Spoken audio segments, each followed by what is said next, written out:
Hello everyone, welcome to the iTech world of FAQ। So आज हम लाए हैं डेटा एनालिटिक्स का चैप्टर नंबर 2, जिसको बोलते हैं डेटा एनालिसिस, जिसका नाम है डेटा एनालिसिस। ठीक है।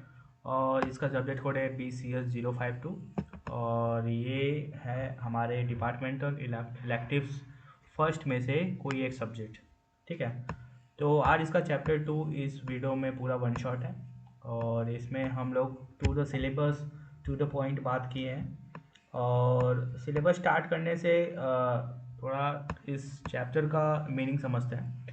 हालांकि पहले चैप्टर में हम लोग एनालिसिस के बारे में सीखे हुए हैं, जाने हुए हैं। आखिर डेटा एनालिसिस होता क्या है? तो डेटा एनालिसिस का मतलब होता है डेटा को सिस्टमेटिकली एग्जामाइन करना, पैटर्न्स, इंसाइट और ट्रेंड्स आइडेंटिफाई करना। इसमें रॉ डेटा को क्लीन, ऑर्गेनाइज और इंटरप्रेट करके वैल्यूबल इंफॉर्मेशन एक्सट्रैक्ट की जाती है, डिसीजन मेकिंग के लिए यूज़ होती है। तो जैसे कि चैप्टर 1 में ये बताया गया होगा कि एनालिसिस कैसे बिजनेस, रिसर्च और डेली एक्टिविटीज़ को इम्प्रूव कर सकता है। ठीक है। तो वहीं से हम लोग आगे बढ़ते हुए उसके कुछ टाइप्स पढ़ेंगे, जैसे regression modelling, multivariate analysis, Bayesian modelling, inference and Bayesian networks, support vector and kernel methods, और फिर एनालिसिस ऑफ टाइम सीरीज। हम लोग एकदम टू द टॉपिक और टू द सिलेबस और जो भी इंपॉर्टेंट टॉपिक है उसको बताते हुए चलेंगे। ठीक है। तो चलिए हम लोग स्टार्ट करते हैं हमारे पहले टॉपिक से, रिग्रेशन मॉडलिंग। ठीक है। तो रिग्रेशन मॉडलिंग एक स्टैटिस्टिकल टेक्निक्स है जो एक डिपेंडेंट वेरिएबल यानी आउटपुट या रिजल्ट और एक या उससे ज़्यादा इंडिपेंडेंट वेरिएबल, प्रेडिकेटर्स या फीचर्स। पहले देखिए हम लोग एक डिपेंडेंट और इंडिपेंडेंट वेरिएबल को समझते हैं ग्राफ के थ्रू। समझिए ये आपका है वाई वेरिएबल, मतलब वाई एक्सिस, और ये है आपका एक्स एक्सिस। ठीक है। और बीच में हम लोग एक बनाते हैं लीनियर ग्राफ। ठीक है। इसमें हम लोग को ये जो हमारा वाई एक्सिस रहेगा इसको हम लोग बोलेंगे इंडिपेंडेंट वेरिएबल। ये हमारा हो जाएगा इंडिपेंडेंट वेरिएबल और ये होगा हमारा इंडिपेंडेंट। ठीक है। ये डिपेंडेंट और ये इंडिपेंडेंट वेरिएबल। ये एक्स एक्सिस है हमारा। ठीक है। ये एक्स एक्सिस है, यह हमारा इंडिपेंडेंट वेरिएबल और ये हम लोग का हो जाएगा डिपेंडेंट वेरिएबल। और इसमें कुछ पॉइंट्स होंगे हमारे इधर उधर। ठीक है। ये जो पॉइंट्स होंगे इनको हम लोग बोलेंगे डेटा पॉइंट्स। ठीक है। ये डेटा पॉइंट्स हो जाएगा। ठीक है। और ये जो होगा लाइन ऑफ रिग्रेशन कहा जाता है इसको। कौन सी लाइन? Line of regression. तो डिपेंडेंट वेरिएबल ये हो जाएगा, जैसा कि हम लोग यहाँ पर बता रहे हैं डिपेंडेंट वेरिएबल हमेशा आउटपुट या रिजल्ट होगा। ठीक है। और जो इंडिपेंडेंट वेरिएबल होगा वो हमेशा प्रेडिकेटर्स या प्रेडिक्टर्स या फीचर्स होंगे। ठीक है। तो आप लोग हमेशा इस बात का ध्यान रखेंगे। ठीक है। कि डिपेंडेंट वेरिएबल हम लोग हमेशा आउटकम को कहेंगे और इंडिपेंडेंट हमेशा प्रेडिक्टर्स और फीचर्स को कहेंगे। ठीक है। तो उसी के साथ आगे बढ़ते हैं कि बीच की रिलेशनशिप को एनालाइज और प्रेडिक्ट करने के लिए यूज होती है। ठीक है। तो ये टेक्निक समझने, मॉडल बनाने और डिपेंडेंट वेरिएबल के प्रेडिक्शन करने में मदद करता है। इसके कुछ ऑब्जेक्टिव्स हैं, चलिए उसको समझते हैं। तो वेरिएबल्स के बीच रिलेशन समझना और क्वांटिफाई करना, जैसे एक वेरिएबल का दूसरे पर कितना असर होता है।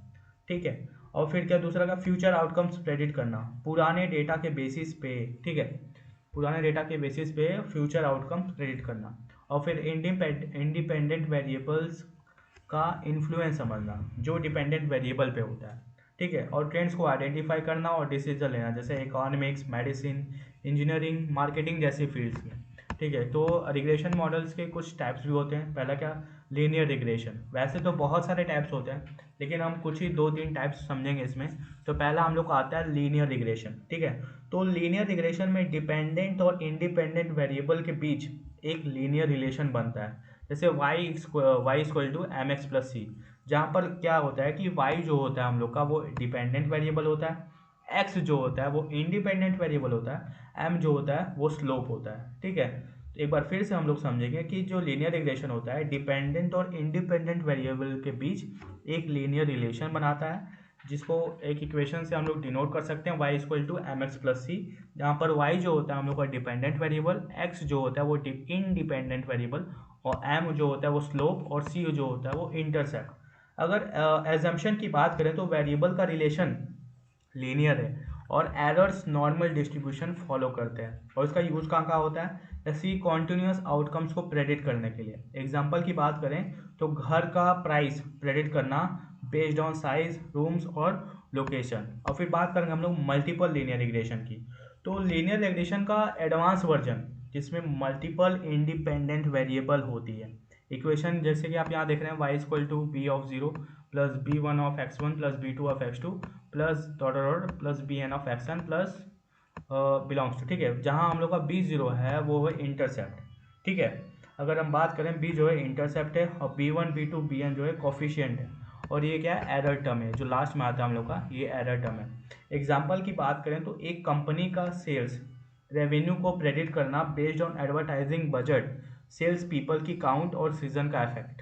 ठीक है, ये एग्जांपल्स हैं मल्टीपल लीनियर रिग्रेशन का, कि कंपनी के सेल्स रेवेन्यू का कितना एडवर्टाइजिंग उसका स्पेंड हुआ, नंबर ऑफ सेल्स पीपल, कितने सेल्स पीपल थे, और सीजनल इफेक्ट्स। ठीक है, और फिर हम बात करते हैं लॉजिस्टिक रिग्रेशन की।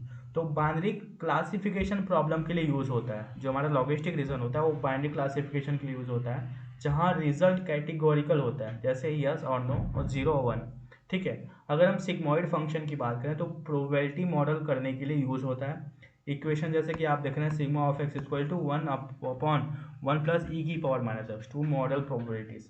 ठीक है, अगर यूज़ की बात करें तो बाइनरी आउटकम्स या कैटेगरीज को प्रेडिक्ट करने के लिए।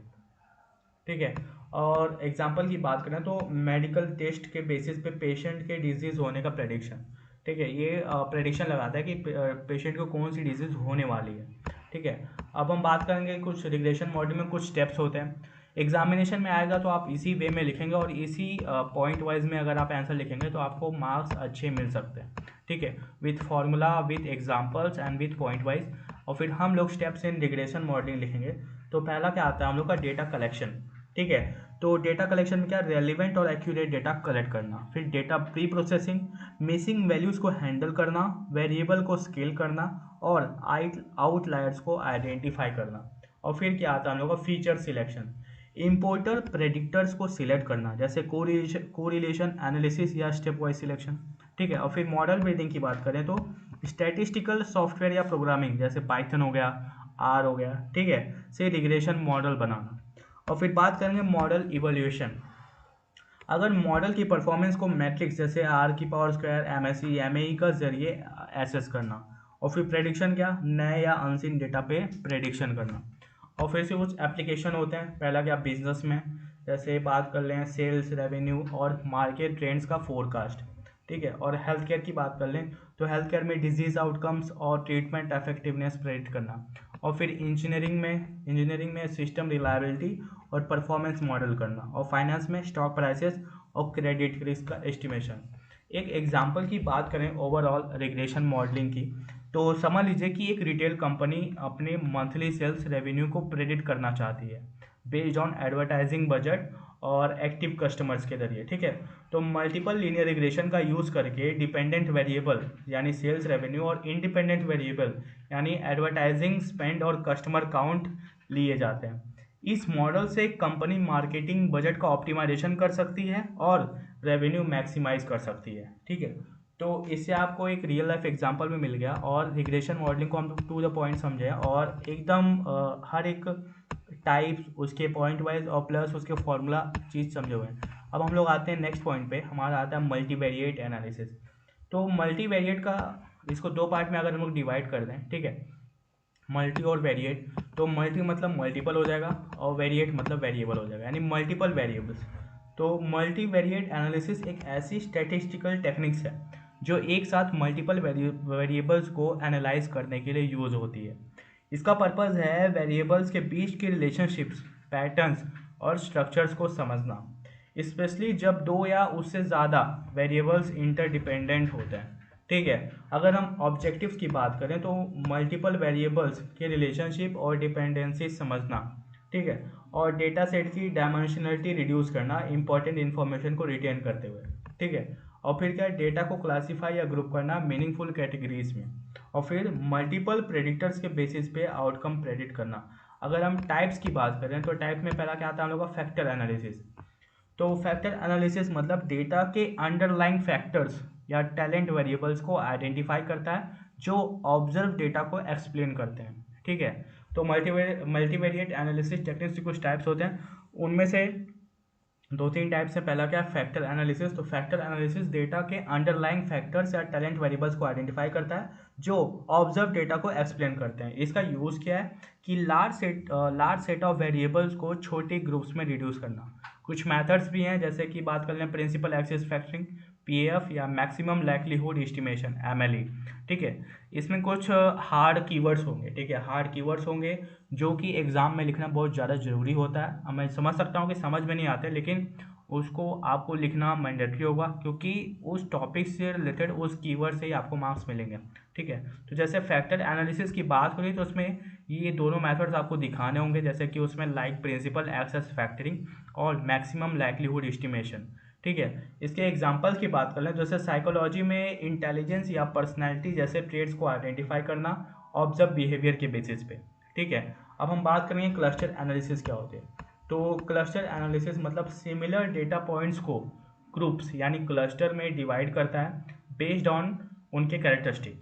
ठीक है, अगर एल्गोरिदम्स की बात करें तो के मीन्स एल्गोरिदम होता है एक तो, और हिरारिकल क्लस्टरिंग और डीबी स्कैन। ठीक है, ये एल्गोरिदम्स आपको शो करने होंगे अगर हम क्लस्टर एनालिसिस की बात कर रहे हैं। ठीक है, यूज़ क्या है, जब प्री डिफाइन लेबल्स नहीं होते हैं और एक्सप्लोरेटरी एनालिसिस करना होता है तब हम लोग क्लस्टर एनालिसिस का यूज़ करते हैं। एग्जाम्पल की बात करें तो मार्केटिंग में कस्टमर सेगमेंटेशन करना, जैसे high value low value buyers, और क्लासीफाई करना।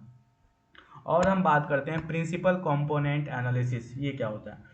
तो प्रिंसिपल कंपोनेंट एनालिसिस की बात करें तो डायमेंशनलिटी रिडक्शन टेक्निक जो डेटा को लिनियरली अनकोरिलेटेड कंपोनेंट्स में ट्रांसफॉर्म करता है। अगर यूज़ की बात करें तो वेरिएंस रिटेन करते हुए वेरिएबल्स की नंबर रिड्यूस करना। ठीक है, अगर एग्जांपल की बात करें तो जीनोम डेटा सिंप्लीफाई करना थाउजेंड्स ऑफ जेनेटिक वेरिएबल्स को प्रिंसिपल कंपोनेंट्स में रिड्यूस करके। ठीक है, अगर हम एप्लीकेशन की बात करें तो एप्लीकेशन देखा जाए तो वही ऊपर वाला ही होगा। ठीक है, उसमें कुछ पॉइंट्स आप मतलब कि एक्स्ट्रा ऑर्डिनरी ऐड करके लिख सकते हैं। तो पहला क्या मार्केटिंग में होगा, कस्टमर सेगमेंटेशन और प्रोडक्ट पोजिशनिंग और प्रेफरेंस एनालिसिस। ठीक है, फाइनेंस में कैसे रिस्क असेसमेंट, पोर्टफोलियो ऑप्टिमाइजेशन और फ्रॉड डिटेक्शन। और बात करते हैं हेल्थ केयर में, तो हेल्थ केयर की बात करें तो पेशेंट डेटा एनालाइज करके डिजीज आउटकम्स या ट्रीट रिस्पॉन्सेस प्रेडिक्ट करना। और फिर साइकोलॉजी की बात करें तो आइडेंटिफाई पर्सनैलिटी ट्रेट्स और cognitive factors using survey data. और फिर इन्वायरमेंट में कैसे, इन्वायरमेंट में इन्वायरमेंटल फैक्टर्स या इकोसिस्टम के इम्पैक्ट स्टडी करना। अब हम बात करेंगे हमारे कुछ स्टेप्स जो कि हमारे मल्टीवेरिएट एनालिसिस में होते हैं। तो पहला क्या, डिफाइन द प्रॉब्लम, ऑब्जेक्टिव्स और एनालिसिस होने वाले वेरिएबल्स को क्लियरली डिफाइन करेंगे कि हमको क्या दिक्कत हो रही है, क्या होने वाला है, उसको पहले क्लियरली डिफाइन करेंगे। और फिर डेटा को कलेक्ट करेंगे जो कि एक्यूरेट होना चाहिए। और फिर प्री प्रोसेस करेंगे डेटा को, मिसिंग वैल्यूज़ हैंडल करना, वेरिएबल्स को स्टैंडर्डाइज करना और आउटलायर्स को डिटेक्ट करना। और फिर मेथड्स को चूज़ करेंगे, ऑब्जेक्टिव के बेसिस पे सूटेबल मल्टीवेरिएट टेक्निक सिलेक्ट करेंगे और फिर मेथड को अप्लाई करेंगे। स्टैटिस्टिकल सॉफ्टवेयर जैसे पाइथन, आर का यूज़ करके एनालिसिस करना। और फिर लास्ट में हम लोग का इंटरप्रेट रिजल्ट, आउटपुट समझना, पैटर्न आइडेंटिफाई करना और एक्शनेबल इंसाइट्स ड्रॉ करना। ठीक है, कुछ एडवांटेज भी हैं हमारे मल्टीवेरिएट एनालिसिस के। वैसे एडवांटेज तो बहुत होते हैं, तो उनमें से कुछ एडवांटेज ये हैं कि मल्टीपल इंडिपेंडेंट वेरिएबल्स के कॉम्प्लेक्स डेटा सेट को हैंडल करता है। और फिर डायमेंशनलिटी रिड्यूस करके, तो यहाँ पर हम लोग एडवांटेज ऑफ मल्टीवेरिएट एनालिसिस की बात करेंगे। ठीक है, तो कुछ एडवांटेज हैं, जैसा कि मल्टीपल इंटरडिपेंडेंट वेरिएबल्स के कॉम्प्लेक्स डेटा सेट को हैंडल करता है। और फिर क्या, डायमेंशनलिटी रिड्यूस करके एसेंशियल इन्फॉर्मेशन रिटेन करता है। और फिर तीसरा पॉइंट क्या, कि predictive accuracy machine learning models में इन्हांसमेंट करता है। ठीक है, और फिर क्या, डिसीजन मेकिंग, ठीक है, डिसीजन मेकिंग में के लिए डीपर इंसाइट प्रोवाइड करता है। ठीक है, और फिर कुछ लिमिटेशंस भी हैं। तो लिमिटेशंस की बात करें तो रिलायबल रिजल्ट के लिए लार्ज सैंपल साइज की ज़रूरत होती है, और मल्टी कोलिनियरिटी जैसे वेरिएबल्स के बीच हाई कोरिलेशन से सेंसिटिव होता है। और फिर रिजल्ट इंटरप्रेट करना नॉन एक्सपर्ट्स के लिए चैलेंजिंग हो सकता है। अब हम बात करेंगे एग्जांपल्स की, जैसे एक एग्जांपल है हम लोग का मल्टीवेरिएट एनालिसिस में। तो क्या कि कस्टमर सेगमेंटेशन इन मार्केटिंग, तो समझ लीजिए कि एक रिटेल कंपनी अपने कस्टमर को सेगमेंट करना चाहती है ताकि टारगेटेड मार्केटिंग कैंपेन्स इंप्रूव हो सके। तो क्लस्टर एनालिसिस का यूज़ करके एज, इनकम, परचेस फ्रीक्वेंसी और प्रोडक्ट प्रेफरेंसेस जैसे डेटा को एनालाइज किया जाता है रिजल्ट के बेसिस पर। तो 3 क्लस्टर बनते हैं, जैसे high income frequency buyers, high income और फ्रीक्वेंटी बायर्स, और फिर इसके बाद मिडिल इनकम ओकेजनल बायर्स और लो इनकम इनफ्रीक्वेंट बायर्स। ठीक है, तो इनसाइट्स कंपनी को पर्सनलाइज ऑफर डिज़ाइन करने और मार्केटिंग बजट इफेक्टिवली एलोकेट करने में मदद करती है। ठीक है, अब हम आते हैं हमारे नेक्स्ट पॉइंट पे, Bayesian modelling, inference and Bayesian networks. तो आखिर बेसियन मॉडलिंग होता क्या है? तो बेसियन मॉडलिंग जो है ये भी एक स्टैटिस्टिकल अप्रोच है जो कि बेस थ्योरम, बहुत से लोग प्रोबेबिलिटी में इसको पढ़े होंगे। ठीक है, एज ए न्यू एविडेंस और इन्फॉर्मेशन बिकम्स अवेलेबल।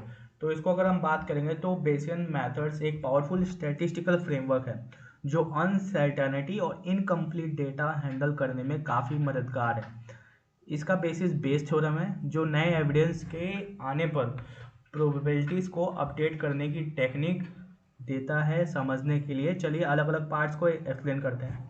अगर हम बात करें तो बेसियन मॉडलिंग का कोर आइडिया है प्रायर नॉलेज और न्यू एविडेंस का कंबाइन करके अपडेटेड प्रोबेबिलिटी, जिसको पोस्टीरियर प्रोबेबिलिटीज निकालना कहते हैं। ठीक है, जैसे आप फॉर्मूला यहाँ देख रहे हैं, तो P of A by B equal to P of B by A into P of A upon P by B. यहाँ देखा जाए तो P of A by B क्या है? पोस्टीरियर प्रोबेबिलिटी है। ठीक है, probability of A given by B। ठीक है, और फिर P of B by A की बात करें तो लाइक्लीहुड है ये, probability of observing B given by A।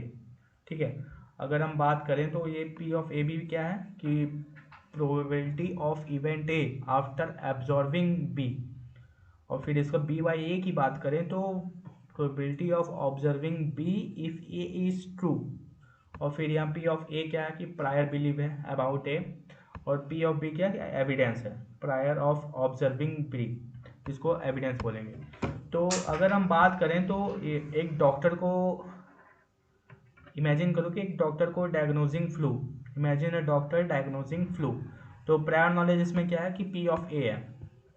ठीक है, कि डॉक्टर नोज कि 10% of patient have the flu, कि डॉक्टर को पता है कि पेशेंट को फ्लू है। और इसमें लाइक्लीहुड क्या हो जाएगा कि if someone has flu there is a 90% chance of fever. Evidence क्या कि fever can also occur due to the reason, so it's overall probability is 30%। तो अगर इसमें हम बेस थ्योरम लगाएंगे तो doctor update the probability of flu after observing the symptoms. ठीक है, क्योंकि उसको फीवर हुआ है तो ये फिक्स हो जाता है कि भाई उसको है ही है ये फ्लू। और फिर बात करेंगे बेसियन इन्फरेंस क्या होता है। तो इन्फरेंस इन बेसियन की बात करें तो बेसियन इन्फरेंस का काम है नए एविडेंस के बेसिस पर हाइपोथेसिस के आउटकम्स को प्रेडिक्ट करना और बिलीव्स को अपडेट करना। इसके कुछ टाइप्स होते हैं, जैसे ये इन क्वेश्चनों का आंसर देता है कि what is the probability of hypothesis being true given the observe data. दिए हुए डेटा की प्रोबेबिलिटी क्या ऐसा कि सच है कि वो सच है। ठीक है, तो हम लोग अपडेट कैसे करेंगे? जो हाइपोथेसिस हमको मिली हुई है, जो न्यू डेटा आया हुआ है, उसको हम अपडेट कैसे करेंगे? ठीक है, ऐसे क्वेश्चंस का हमारा इन्फरेंस आंसर देता है। अब इसकी कुछ टाइप्स हैं, तो पहला के टॉप टाइप्स क्या है कि पॉइंट एस्टिमेशन। तो एक स्पेसिफिक वैल्यू एस्टिमेट करना, जैसे कि बेस्ट गेज ऑफ पैरामीटर। ठीक है, और फिर इंटरवल एस्टिमेशन, एक रेंज देना जिसमें पैरामीटर होने की संभावना है, क्रेडिबल इंटरवल कहते हैं उसको। और फिर क्या posterior predictive checks, observe data से मॉडल प्रेडिक्शन कंपेयर करके मॉडल वैलिडेट करना। एग्जाम्पल की बात करें तो एक ई कॉमर्स प्लेटफॉर्म को फ्रॉड ट्रांजैक्शन प्रेडिक्ट करना है, तो इसमें प्रायर बिलीफ क्या होगा? हिस्टोरिकली 1% ट्रांजैक्शन फ्रॉड होती है। ठीक है, अगर न्यू एविडेंस की बात करें तो अगर एक ट्रांजैक्शन अनयूजुअल पैटर्न शो करें तो फ्रॉड होने की संभावना बढ़ती है। ठीक है, और इन्फरेंस की बात करें तो प्लेटफॉर्म बेसियन इन्फरेंस का यूज़ करके नए डेटा के बेसिस पर अपनी डिटेक्शन एल्गोरिदम अपडेट करता है।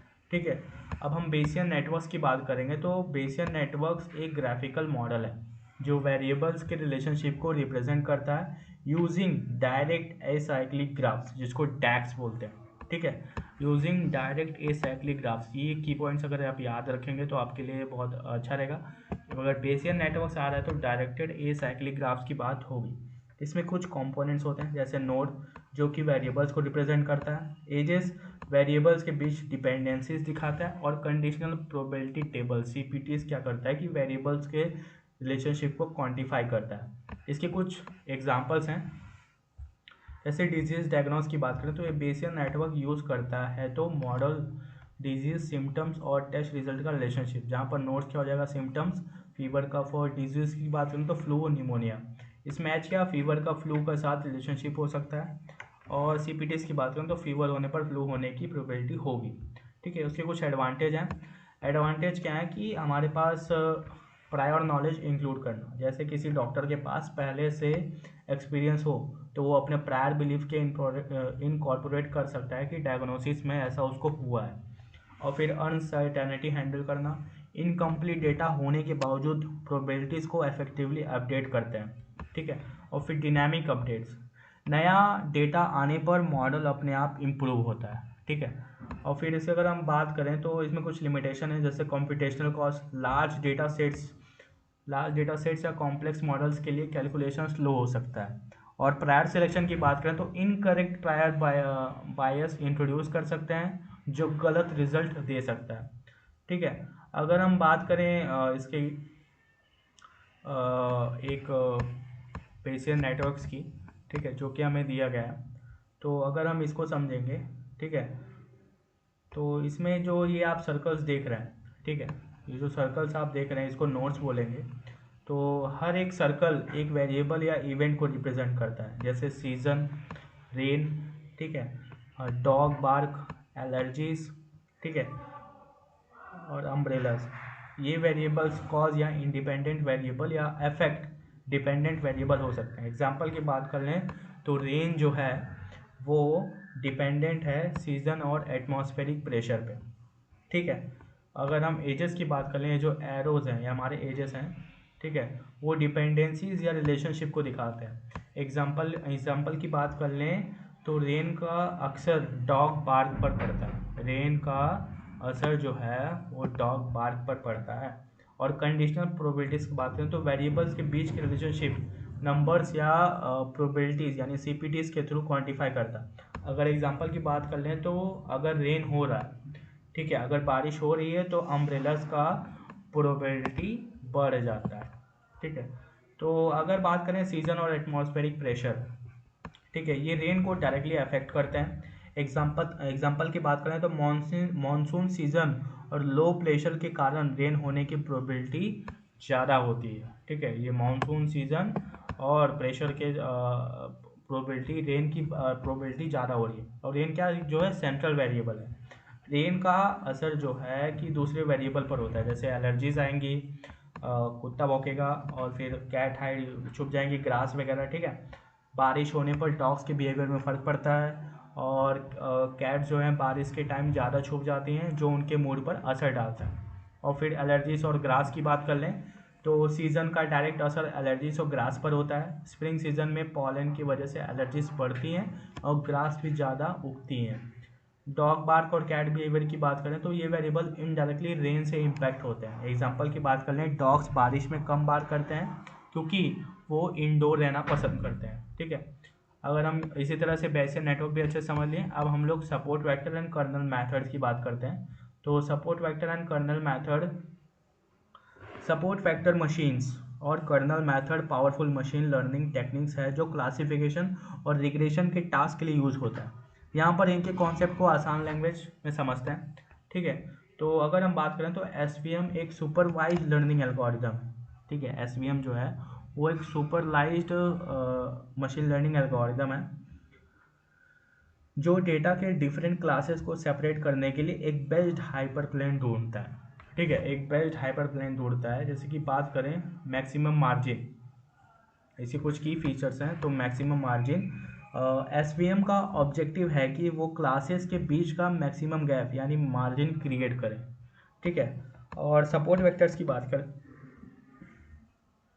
तो डेटा पॉइंट जो हाइपर प्लेन के सबसे करीब हैं और मार्जिन डिफाइन करते हैं। ठीक है, और फिर लीनियरली और नॉन लीनियरली सेपरेट डेटा क्या होता है कि अगर हम बात करें तो लीनियरली सेपरेबल डेटा के लिए एक स्टेट हाइपरप्लेन काम करता है और नॉन लीनियर डेटा के लिए कर्नल मेथड का यूज होता है। और फिर high dimensional space, SVM high dimensional data sets में भी अच्छा परफॉर्म करता है, जैसे कि genetic data with thousands of feature. तो अब कुछ ऑब्जेक्टिव होते हैं एसवीएम के, जैसे हाइपरप्लेन के इक्वेशन देख रहे हैं आप लोग यहाँ पर, maxima is equal to 2 of double mod of W, ठीक है, देख रहे होंगे आप लोग। तो यहाँ पर जो हम लोग का ये जो डब्ल्यू है, ठीक है, ये वेट वेक्टर जो हाइपरप्लेन डिफाइन करता है, ठीक है, ये जो डब्ल्यू जो है ये वेट वेक्टर है जो हाइपरप्लेन डिफाइन करता है। और जो एक्स ऑफ आई है ये इनपुट डेटा पॉइंट्स को डिफाइन करता है, और जो वाई ऑफ आई है वो क्लास लेबल्स को डिफाइन करता है, और बी जो है वो बाय सिस्टम को डिफाइन करता है। इसमें जो ये मैक्सिमाइज आप देख रहे हैं, तो मैक्सिमाइज ये जो देख रहे हैं आप लोग, ये मार्जिन को मैक्सिमाइज करने का फॉर्मूला है, ठीक है। और फिर सॉफ्ट मार्जिन की बात करें, सॉफ्ट मार्जिन एसवीएम जब परफेक्ट सेपरेशन पॉसिबल नहीं हो, जैसे नॉइजी डेटा, तो सॉफ्ट मार्जिन का यूज़ होता है। इसमें जो ये स्लैक वेरिएबल आप लोग देख रहे हैं, इसको हम लोग स्लैक वेरिएबल बोलते हैं, ठीक है। ये स्लैक वेरिएबल को इंट्रोड्यूस करता है जो मिस क्लासिफिकेशन अलाउ करता है, ठीक है। तो यहाँ पर भी हमारे पास एक फॉर्मूला लिखा हुआ है, तो ये ऑप्टिमाइजेशन प्रॉब्लम बन जाता है। तो 1/2 ऑफ डबल मॉड ऑफ डब्ल्यू का square plus c of slack variable, ठीक है। तो यहाँ पर जो आप ये सी देख रहे हैं, ये एक रेगुलराइजेशन पैरामीटर है जो मार्जिन ऑफ मिस क्लासिफिकेशन के बीच बैलेंस करता है, ठीक है। अगर हम एप्लीकेशंस की बात करें, तो एप्लीकेशन जहाँ स्पैम डिटेक्शन, ईमेल को स्पैम और नॉन स्पैम में क्लासीफाई करने की मदद करता है। और दूसरा क्या, इमेज क्लासिफिकेशन, कैट्स और डॉग्स के फोटोज़ को अलग करता है। और फिर सेंटिमेंट एनालिसिस, कस्टमर रिव्यूज़ को पॉजिटिव या निगेटिव क्लासीफाई करना, यही हेल्प करता है। और फिर बात करेंगे हम लोग कर्नल मेथड्स की, तो kernel methods non linear data को हैंडल करने के लिए एसवीएम का पावर बढ़ते हैं, ठीक है, एसवीएम का पावर बढ़ाते हैं। ये डेटा को हायर डायमेंशनल स्पेस में ट्रांसफॉर्म करते हैं जहां वो इजीली सेपरेबल हो जाता है, ठीक है। अगर हम बात करें कुछ की फीचर्स की, तो kernel functional directly high dimensional relationship compute करते हैं बिना एक्सप्लिसिटली डेटा को ट्रांसफॉर्म किए, अगर कंप्यूटेशनल कॉम्प्लेक्सिटी रिड्यूस होती है, ठीक है। और फिर कुछ कॉमन कर्नल फंक्शंस होते हैं, तो ये लीनियर होते हैं। तो लीनियर में ऐसा लिखा जाता है कि एक्स ऑफ आई और एक्स ऑफ जे, जिसको हम लोग डॉट वेक्टर में शो कर देते हैं। इसकी कुछ एप्लीकेशन है, तो सिंपल लीनियर रिलेशनशिप के लिए यूज़ होता है। इसमें कुछ पॉलिनोमियल भी होते हैं, फिर रेडियल बेसिस फंक्शंस भी होते हैं, लेकिन हम लोग यहाँ लीनियर कर्नल ही बस शो करेंगे। और इसको कुछ एप्लीकेशन की बात करें तो फेस रिकॉग्निशन में ये मदद करता है, नॉन लीनियर पैटर्न्स को आइडेंटिफाई करना जैसे फेस फीचर्स, और मेडिकल डायग्नोसिस जैसे ट्यूमर क्लासिफिकेशन, ठीक है। और फिर stock prediction, non linear trends को एनालाइज करता है। इसके एडवांटेज क्या है कि हाई डायमेंशनल स्पेसेस में इफेक्टिव, लार्ज फीचर सेट्स को लार्ज फीचर सेट्स को साथ काम करता है। और फिर स्मॉल डेटा सेट्स में अच्छा परफॉर्म करना, जैसे सपोर्ट वेक्टर का यूज से स्मॉल डेटा सेट भी एफिशिएंटली हैंडल होते हैं, ठीक है। अब आते हैं हम लोग नेक्स्ट टॉपिक में, एनालिसिस ऑफ टाइम सीरीज की, ठीक है। तो टाइम सीरीज एनालिसिस एक प्रोसेस है जो स्पेसिफिक टाइम इंटरवल्स पर कलेक्ट की गई डेटा पॉइंट्स का स्टडी करता है। इसका ऑब्जेक्टिव है पैटर्न्स, ट्रेंड्स और इंसाइट्स को आइडेंटिफाई करना। ये एनालिसिस फोरकास्टिंग और टेम्पोरल बिहेवियर समझने के लिए वाइडली यूज होता है। यहाँ पर टाइम सीरीज एनालिसिस के की कॉन्सेप्ट और टेक्निक समझते हैं। तो पहला क्या, लीनियर सिस्टम एनालिसिस। तो लीनियर सिस्टम एनालिसिस क्या कहता है कि पास्ट और फ्यूचर वैल्यूज़ के बीच लीनियर रिलेशनशिप को स्टडी करता है ताकि फ्यूचर ट्रेंड्स प्रेडिक्ट किए जा सकें। इसके कुछ कैरेक्टरिस्टिक हैं, जैसे एज्यूम कि पास्ट वैल्यूज़ और फ्यूचर ऑब्जर्वेशन के बीच एक लीनियर रिलेशनशिप होता है।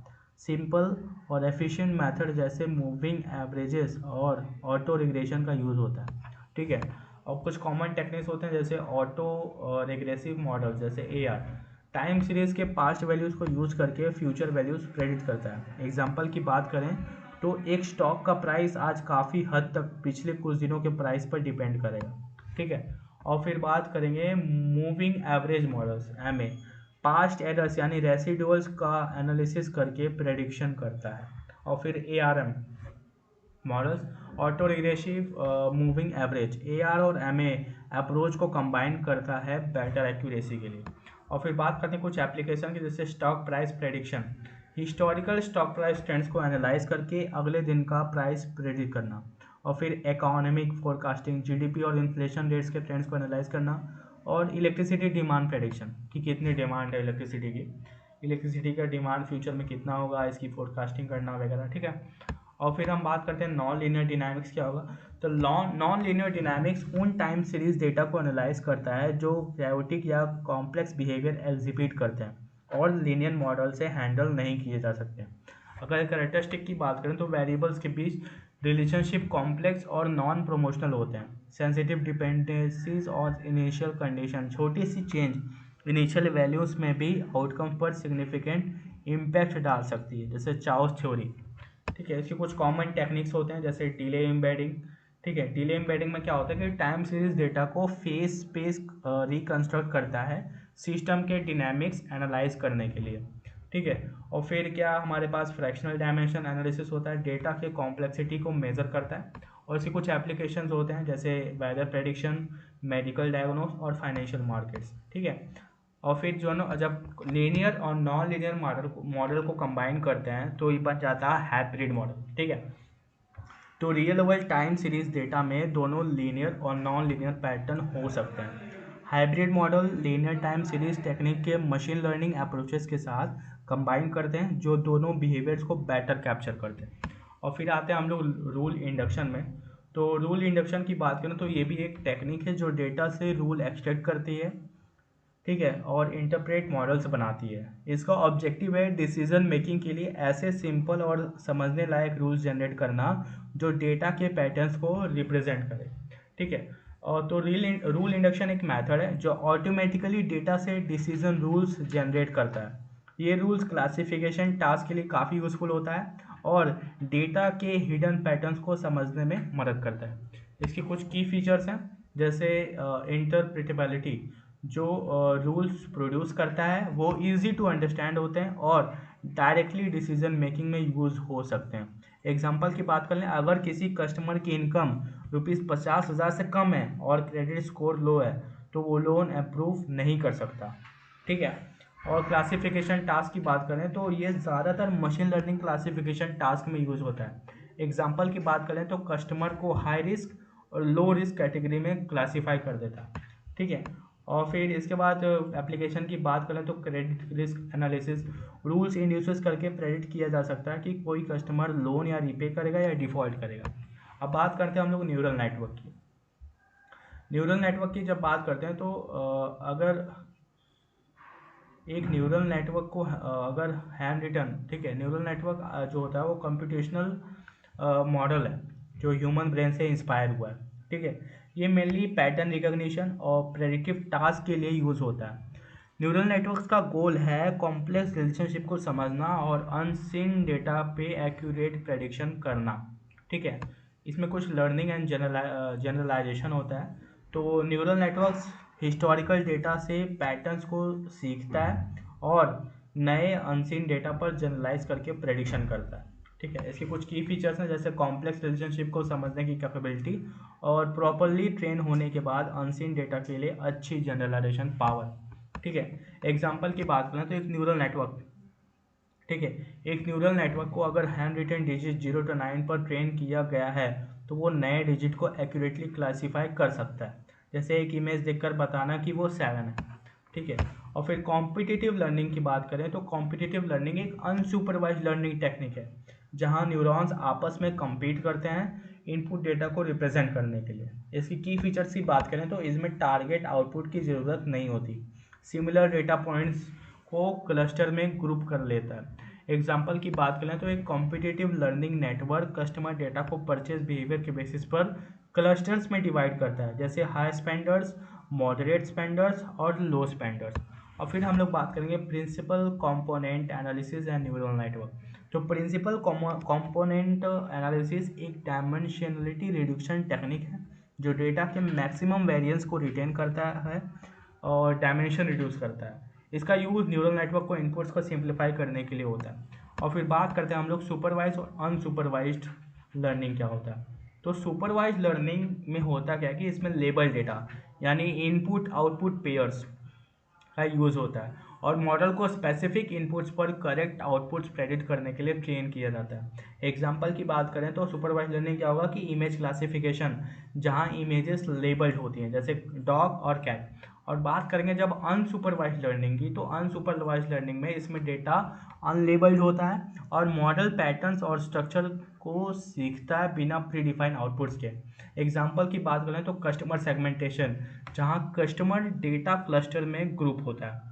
ठीक है, अब हम कंपैरिजन की बात करें तो यहाँ पर हम लोग को टेबल प्रोवाइड किया है, इसमें लेबल डेटा होता है, इसमें अनलेबल डेटा, और इसमें प्रेडिक्शन आउटपुट, और इसमें हिडन पैटर्न होते हैं। ठीक है, तो ये कंपैरिजन है। अब हम बात करेंगे multi layer perceptron model with its learning algorithm. तो मल्टी लेयर यानी एमएलपी एक टाइप का आर्टिफिशियल न्यूरल नेटवर्क है। ठीक है, जो क्लासिफिकेशन और रिग्रेशन टास्क के लिए यूज़ होता है। इसका स्ट्रक्चर कुछ इस तरह का होता है कि स्ट्रक्चर ऑफ एमएलपी की बात करें तो पहला क्या इसमें इनपुट लेयर होता है। ठीक है, यह लेयर वो लेयर होती है जो इनपुट डेटा को रिसीव करती है। जैसे अगर आप इमेज क्लासिफिकेशन कर रहे हो तो ये लेयर ऑफ इमेज के पिक्सल्स को रिसीव करेगी, और इसमें हिडन लेयर्स होते हैं। ये लेयर्स वो लेयर होती है जहाँ एक्चुअल कॉम्पिटिशनल होता है। ठीक है, एमएलपी में एक या ज़्यादा हिडन लेयर्स हो सकती हैं। ये लेयर न्यूरॉन से बना होता है जो अपने इनपुट्स को प्रोसेस करते हैं और आउटपुट जनरेट करते हैं, और फिर आउटपुट लेयर। ठीक है, जैसे कि आप यहाँ फिगर में देख रहे हैं ये सारे इनपुट लेयर हैं और ये हिडन लेयर हैं जो छुपे हुए हैं, और ये हमारे आउटपुट लेयर हैं। ठीक है, तो इस तरह से आपको अगर पूछा गया कि हमारे पास इस एमएलपी किसको कहते हैं तो आप उसको डिफाइन करेंगे और उसके कुछ पॉइंट्स लिख के ये डायग्राम बनाएंगे। ठीक है, अब हम बात करेंगे फजी लॉजिक। बात से ही समझ में आ रहा है कि फजी लॉजिक इसके बाद लॉजिकल बेस्ड कुछ टेक्निक्स है। ठीक है, तो अगर फजी लॉजिक को हम समझना चाहें तो फजी लॉजिक एक अप्रोच है जो रियल वर्ल्ड अनसर्टेन या इम्प्रिसाइज डेटा को फजी मॉडल में ट्रांसलेट करता है। ये ह्यूमन रीडेबल रूल्स बनाता है जो एम्बिजियस सिचुएशन को हैंडल करता है। ठीक है, अगर हम extraction fuzzy model from data, जैसे डिफिनीशन क्या होगा, तो फजी लॉजिक रियल वर्ल्ड कि अनसर्टेन या इम्प्रिसाइज डेटा को फजी मॉडल में कन्वर्ट करता है। प्रोसेस की बात करें तो डेटा में पैटर्न्स आइडेंटिफाई किए जाते हैं और उन्हें फजी रूल्स में कन्वर्ट किया जाता है जो लिंग्विस्टिक वेरिएबल जैसे लो, हाई, मीडियम के फॉर्म में होते हैं। ठीक है, अगर की फीचर्स की बात करें वेज या एम्बिशियस इंफॉर्मेशन को हैंडल करता है। इफ़ से लेके देन स्टेटमेंट का यूज़ होता है, जैसे if temperature is high then likelihood of rain is high. तो ट्रूथ डिग्रीज के साथ रीजनिंग की जाती है बाइनरी लॉजिक के बजाय। ठीक है, अब एप्लीकेशन की बात करें तो कंट्रोल सिस्टम जैसे टेम्परेचर कंट्रोल, और फिर आखिर फजी डिसीजन ट्री क्या होता है। तो फजी लॉजिक को डिसीजन ट्री के साथ कंबाइन करके अनसर्टेनिटी के अंदर डिसीजन मेकिंग के लिए एक रोबस्ट फ्रेमवर्क बनाया जाता है। प्रोसेस की बात करें तो डेटा को फजी कंडीशन जैसे लो, मीडियम, हाई के बेसिस पर स्प्लिट किया जाता है इंस्टीड ऑफ एग्जैक्ट थ्रेशोल्ड। ठीक है, तो अगर हम बात कर लें तो हर ब्रांच अनसर्टेनिटी हैंडल कर सकती है जो डिसीजन मेकिंग को न्यूआंस्ड बनाता है। क्लासिफिकेशन टास्क के लिए यूज़फुल जब एग्जैक्ट डेटा वैल्यू इंटरप्रेट करना मुश्किल होता है। एक एप्लीकेशन की बात करें तो मेडिकल डायग्नोसिस पर सिम्टम्स, जो कि सिम्टम्स पर पूरा बेस्ड होता है। ठीक है, तो ये कुछ एग्जांपल है जैसे फजी बेस्ड क्लाइमेट प्रेडिक्शन। तो हमारे पास सिनेरियो क्या है कि क्लाइमेट या वेदर कंडीशन प्रेडिक्ट करना यूजिंग फजी लॉजिक। तो प्रोसेस क्या होगा कि फजी वेरिएबल्स जैसे कि टेम्परेचर, ह्यूमिडिटी और विंड स्पीड को यूज़ करते हुए रूल्स बनाए जाते हैं। If temperature is high and humidity is low then it is likely to be sunny. ठीक है, ऐसे करके हम लोग लॉजिक बनाए हुए हैं। अब हम लोग बात करते हैं स्टोकेस्टिक सर्च मैथड्स क्या होता है।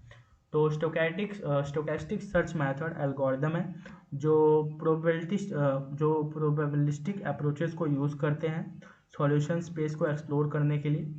ये मेथड ऑप्टिमाइजेशन प्रॉब्लम सॉल्व करने के लिए हेल्पफुल होते हैं जब ट्रेडिशनल डिटर्मिनिस्टिक मेथड कॉम्प्लेक्स या पुअरली अंडरस्टूड सॉल्यूशन स्पेसेस के लिए इफेक्टिव नहीं होती। इसमें क्या, genetic algorithms, GAS, genetic algorithm search heuristic हैं जो नेचुरल सिलेक्शन के प्रोसेस से इंस्पायर्ड होते हैं। ये ऑप्टिमाइजेशन और सर्च प्रॉब्लम्स के लिए अप्रॉक्सीमेट सॉल्यूशन फाइंड करते हैं। इसके कुछ की कॉन्सेप्ट हैं जैसे पॉपुलेशन, सॉल्यूशन का सेट। ठीक है, सिलेक्शन, इंडिविजुअल्स को उनकी फिटनेस के बेसिस पर सिलेक्ट किया जाता है, और क्रॉस ओवर यानी रिकम्बिनेशन, दो सिलेक्टेड इंडिविजुअल्स को कंबाइन करके ऑफस्प्रिंग बनाया जाता है। और फिर म्यूटेशन, क्रोमोसोम्स में स्मॉल रैंडम चेंजेस इंट्रोड्यूस किए जाते हैं ताकि डाइवर्सिटी मेंटेन रहे। और फिटनेस फंक्शन, सॉल्यूशन की क्वालिटी को इवेलुएट करना। और फिर स्टेप्स इन जीए, ठीक है। तो इनिशियलाइज पॉपुलेशन को random solution, evaluate fitness, select pairs, apply cross over और रिपीट करते रहेंगे जब तक मल्टीपल जनरेशन चलता रहे, ठीक है। और फिर सिमुलेटेड एनीलिंग क्या होता है? तो सिमुलेटेड एनीलिंग एक प्रोबेबिलिस्टिक टेक्निक है जो ग्लोबल ऑप्टिमम को अप्रॉक्सीमेट करने के लिए यूज़ होता है। ये मेटलर्जी में एनीलिंग प्रोसेस से इंस्पायर्ड है, जहां मटेरियल को हीट करके स्लो कूल किया जाता है ताकि डिफेक्ट्स रिमूव हो सकें। कि इसमें कुछ ही कॉन्सेप्ट हो, जैसे टेम्परेचर एक पैरामीटर, ठीक है। Acceptance probability, algorithm word solution को एक्सेप्ट कर सकती है, ठीक है, विद इन सर्टेन प्रोबेबिलिटी। और फिर कुछ स्टेप्स होते हैं जैसे रैंडम सॉल्यूशन, ठीक है, रैंडम सॉल्यूशन इनिशियलाइज करना और टेम्परेचर सेट करना। और फिर नेबरहुड सॉल्यूशन को एक्सप्लोर करना, ठीक है। और फिर इसके बाद एप्लीकेशन की बात करें तो कॉम्बिनेटोरियल ऑप्टिमाइजेशन प्रॉब्लम जैसे कि ट्रैवलिंग सेल्समैन प्रॉब्लम, ठीक है। और फिर इसके साथ हम लोग का पूरा चैप्टर समाप्त होता है, ठीक है। तो इसी से पूरे चैप्टर 2 के टू द टॉपिक और टू द सिलेबस हमने बात की हुई है, ठीक है। और इसमें फिगर्स भी अच्छे से समझे हुए हैं। और अगर आपको मार्क्स चाहिए तो आप कीवर्ड्स और पॉइंट वाइज आंसर लिखने की कोशिश करेंगे। सो इसी के साथ चैप्टर 2 खत्म हुआ। नेक्स्ट वीडियो में चैप्टर 3 का वन शॉट वीडियो लाएंगे। Till then keep learning and keep watching the iTech world. Thank you.